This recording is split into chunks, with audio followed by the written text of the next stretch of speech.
وطبعًا ما ينفعش نتكلم على الدخول للمدارس من غير ما نتكلم على الADHD. وبما إن الكلام كتر عليه أوي، أوي، والتشخيص بقى عمّال على بطّال، وده شيء طبعًا مش صح، لإن إحنا لو هنقيس إن ما حدش بيركّز فعنده ADHD، يبقى إحنا كُلّنا عندنا ADHD. هاتكلم على some facts وsome basic information وإيه true وإيه not true about ADHD، وبعدين نتكلم بتفاصيل أكتر من كده بعد كده إن شاء الله. الsome facts اللي أنا عايزة أقولها إنه في أمريكا، علشان بس الإحصائيات شغالة على طول، آخر إحصائية بتقول إن في 16.1 مليون شخص تم تشخيصه بالADHD. تشخيص صح، مش مجرد واحد مش عارف يركز، لأ، خضع لعملية full diagnosis وأخد الليبل. سواء أطفال ومراهقين وبالغين على فكرة، مش بس للأطفال. الرجالة أكتر من الستات والأولاد أكتر من البنات، دي facts. التشخيص بيبدأ من سن 5 سنين، واللي بيبدأ يشخص من البري سكول اللي هي من عمر 3 ل5 بيكون محتاج إعادة نظر، لأن كل الأولاد والبنات في العمر ده بيكون عندهم السيمتومز بتاعت ADHD، دي طبيعة المرحلة. طيب هو إيه الصح أو true على ADHD؟ أول حاجة إن هي حالة للمخ وبتأثر على الحياة اليومية والquality of life. It's a brain-based condition، نقدر نقول عليه biological condition و neurodevelopmental condition. طيب تاني حاجة، هي حاجة بتأثر على التحفيز أو الموتيفيشن في حياة الإنسان، لأنه ما بيكونش قادر يواكب أو ينتج أو يركز أو يعمل حاجات كتير فينجح، فدايماً بيحس إن هو demotivated وما عندوش أي محفز إن هو يشتغل. هي حالة عادةً بتكون runs in families باختلاف حدتها طبعاً، ولقوا إن الجيناتيك كودينج بتاعها أو المعامل الجيني فيها 0.77، يعني 77% it's genetic. لو حد في العيلة عنده فبتبقى 77% إنها شيء وراثي. رابع حاجة، هي حالة لها 3 main subtypes. هم في دكاترة مخ وأعصاب بيقولوا إن هم 7 أنواع، بس هم 3 main subtypes. أول نوع اللي هو فيه فرط الحركة والاندفاعية hyperactive وimpulsive. تاني نوع اللي فيه التشتت التركيز اللي هو الinattentive. والتالت subtype اللي هو فيه بقى كل حاجة، فيه hyperactivity وimpulsivity وinattentive، يعني اندفاعية وحركة مفرطة وتشتت في التركيز. خامس فاكت إنها بتأثر على الوظائف التنفيذية للمخ الإكزيكتيف فانكشن. فاكرين لما اتكلمنا قبل كده في كذا حلقة على الإكزيكتيف فانكشن، ولسه كمان هنتكلم. طب هو إيه الغلط عن ADHD؟ أول حاجة إن هو نتيجة تربية غلط، دي مش صح، مفيش حد بيتربى غلط بيجيله ADHD. تاني حاجة، هو مش اختيار، يعني الطفل أو المراهق أو البالغ مش بيختار إن هو يبقى عنده ADHD أو السيمتومز دي حاجة غصب عنه. تالت حاجة، إن عادة بيروح لما الأولاد تكبر، لأ، مش صح. رابع حاجة، إن اللي عنده ما يقدرش يتعلم، لأ، بيتعلم وبيبقى كويس جداً وبيتفوق كمان. خامس حاجة، إنه عائق للنجاح والسعادة، ده ما بيحصلش. عائق النجاح والسعادة في مخنا إحنا بس. قلنا إن ال ADHD بيأثر على الوظيفة التنفيذية للمخ اللي هي الإكزيكتيف فانكشن. تعالوا نشوف إزاي. تعالوا نتخيل الموديل بتاع جبل التلج اللي هو الآيسبرج. بنشوف من على الوش حاجات وهو تحت السطح في حاجات كتيرة قوي. إيه اللي بنشوفه على سطح الآيسبرج؟ اللي هي إيه السلوكيات اللي بنشوفها مع ال ADHD وتأثيرها على الإكزيكتيف فانكشن عشان نعرف نشوف الصورة أوضح.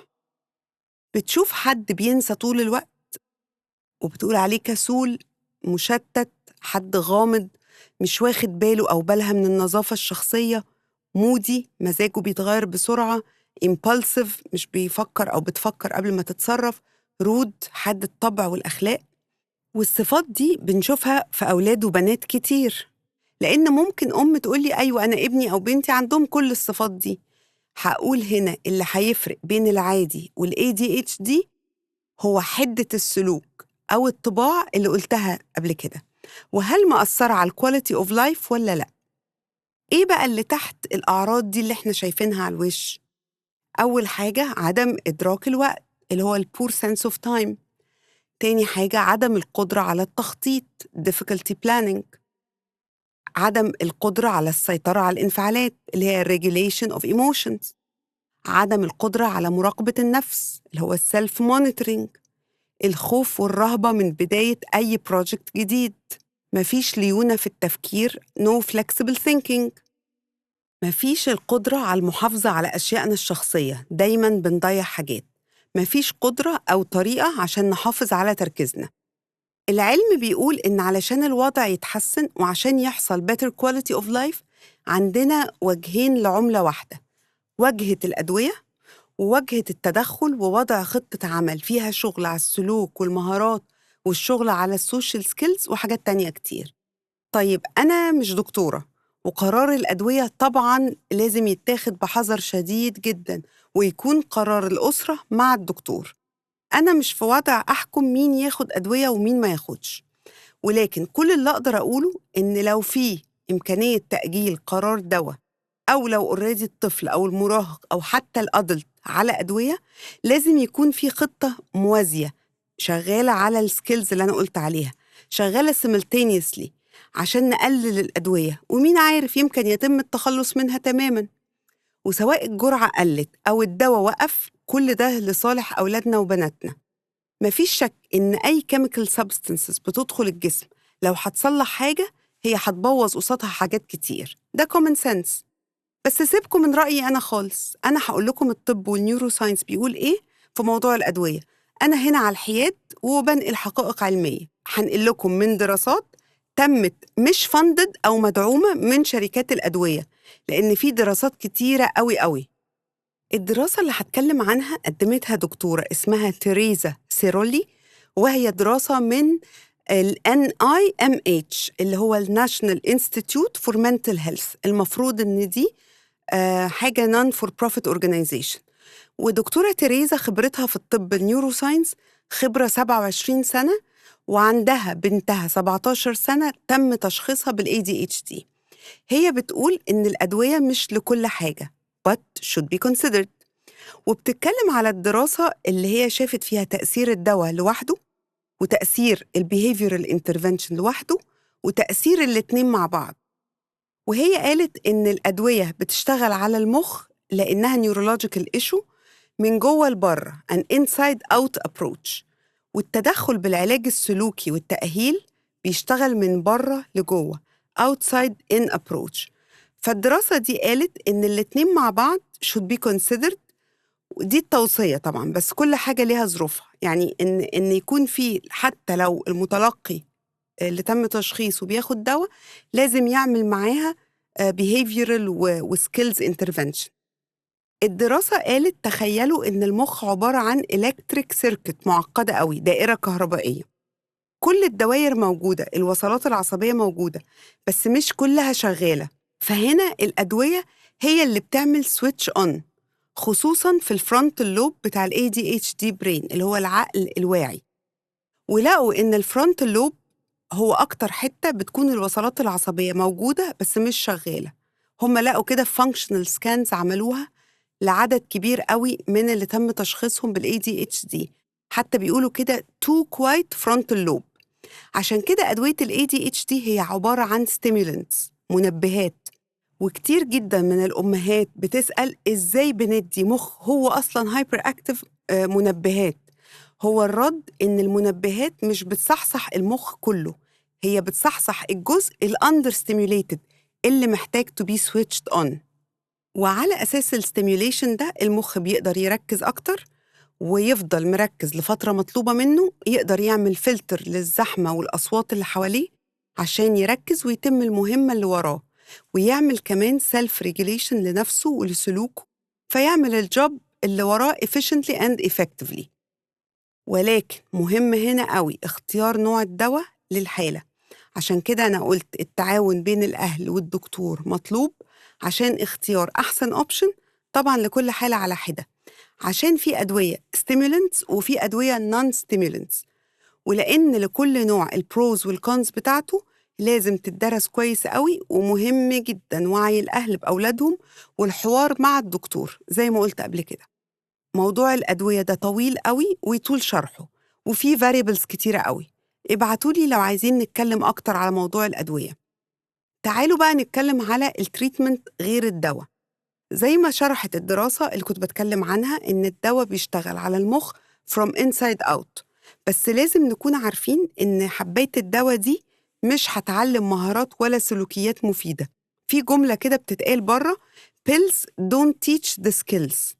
الوجه التاني من العملة هي تعليم عادات جديدة ومهارات وسلوك يساعد المخ إنه يشتغل صح، مش الاكتفاء بالدواء. يبقى الثيرابي والشغل على السلوك مع الشغل على المهارات الوظيفية اللي هي الإكزيكتيف فانكشن، الاتنين دول مهمين جدا جدا جدا عشان نشوف نتائج وتغيير في الكواليتي اوف لايف، حتى لو الطفل أو المراهق أو الأدلت بياخد أدوية.